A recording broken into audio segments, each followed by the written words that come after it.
Started with the energy sector. Our feature of the show today is looking at reactions which continue to trail the federal government's extension of the suspension of the new electricity tariff regime by one more week. Well, this comes after the ad hoc technical committee on electricity tariff submitted its interim report at a reconvened meeting between the federal government and organized labor earlier on Monday in Abuja. The new tariff was earlier suspended for 2 weeks. Now, Senator Chris Ngige, the Minister of Labour and Employment, while reading a resolution which said that the adoption of the work plan for effecting the resolutions has been reached. Well, joining me now live via Skype, I have Sam Amadi, the former chairman of the NERC. Good to have you on the breakfast show today. Thank you very much. Now, what do you make of the lines of communication we've had so far and this staggered or somewhat intermittent extension of the new tariff regime? Well, clearly it shows that the government didn't plan for the circumstances it faces now. During the planning for the increase, maybe there was little risk analysis and threat analysis. And so with the upswing in opposition against the tariff, government was caught napping. So most of these are knee-jerk reaction. The 2 weeks, 2 weeks or so suspension, even though many of the customers didn't see it reflecting their bills, people are still charging for electricity at the same price.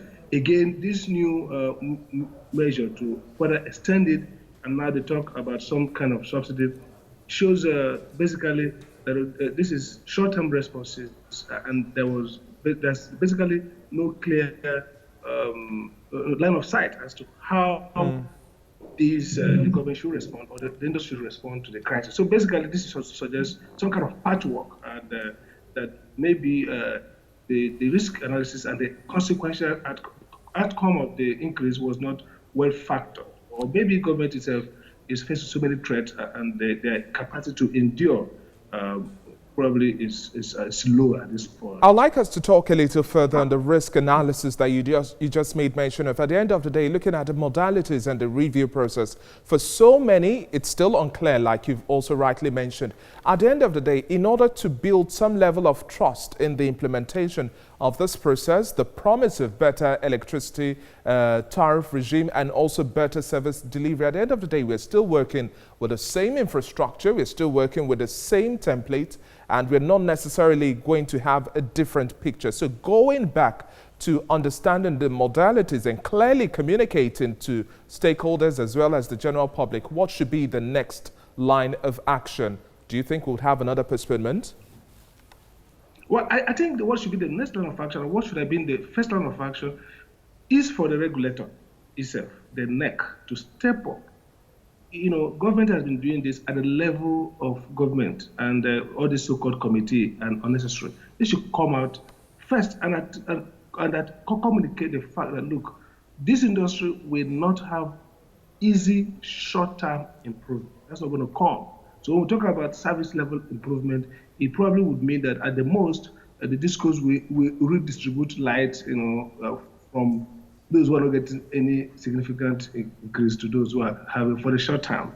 You have to, finance and improve network. You have to take off bad network and upgrade them. So that will take some financing and time. Again, the regulator should also come out clear. You see, the problem missing here is the lack of trust and the communication before now. You don't start communicating the day of crisis. You communicate long ago. You create understanding. And so the customers will see that there are certain things government cannot do now, and there are certain sacrifices that has to be done. And then you improve service level, customer care, things that those are low-hanging fruit. So people see a greater focus on customer, even though they recognize that there will be some shortfall in terms of quality of service for now. Hours of light will not drastically improve. So going forward, the regulator should come up from the basement, as it were, and swing into action, and probably level up with Nigerians, show the people understand when they see truth and sincerity, and they know that the limitations are there, but then they see a plan towards improvement. in a sustainable manner. I think that's what's missing. And talking so about a far. sustainable plan, we still have to also look at the issue of metering. At the end of the day, we have a large number of people who are unmetered, and the fact that estimated billing still remains a challenge at the end of the day for the masses is still a problem. Thank you very much for your contribution on The Breakfast Show this morning, Sam Amadi. Thank you very much.